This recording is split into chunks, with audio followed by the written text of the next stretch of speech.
ចាសួស្តីបងប្អូនទាំងអស់គ្នាយើងនឹងបន្តលំហាត់តទៀតណាអូខេឥឡូវនេះវីដេអូមុនយើងបានបញ្ចប់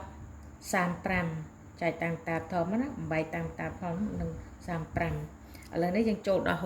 60អូខេអញ្ចឹងយើងកុំឲ្យខាតពេលយូរយើងដាក់60ចាយើងចែក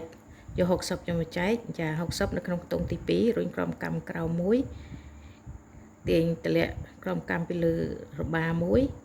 នៅខ្ទង់ទី2ផ្នែកស្ដាំណាអញ្ចឹងយើងបាន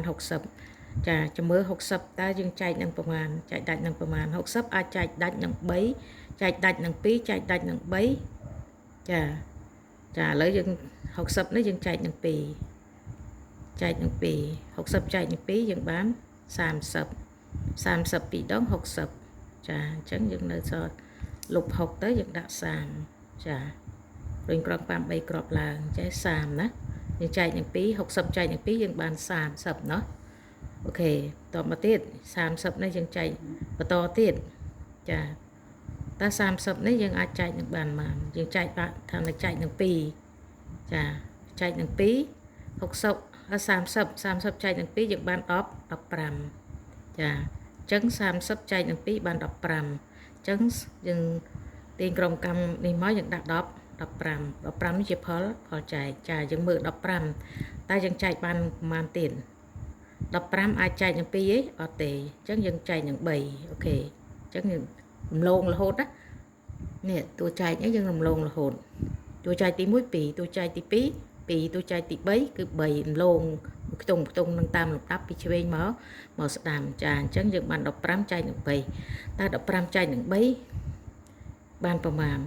ចា15មាន3ម៉ានដង35ដង15ដង15ចាអញ្ចឹងយើងសម្អាត15ទៅយើងដាក់5ផលចែកមកវិញមកចាអញ្ចឹងយើងសល់5តា5អាចចែកដាច់នឹងខ្លួនវាអញ្ចឹងយើងដាក់5ផលចែកដែលតួចែកលើកទី4ណាចាអញ្ចឹងយើងបាន5អញ្ចឹង5ចែកនឹង5យើងចា5មួយដង5ចាចែកទៅ5ចែក5យើងបានម្នាក់1គេថាអញ្ចឹងចុះចាយើងបាន1ណាអញ្ចឹងផលចែកចុងក្រោយគឺ1ចាយើងមើលតួចែកមាន2មាន2ដង3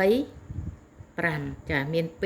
2 3និង5ចាហ្នឹងតួចែកណាអញ្ចឹងតួចែកមាន4ដងហើយផលចែកនៅសល់1អូខេនេះជាចម្លើយចុងក្រោយគឺតួចែក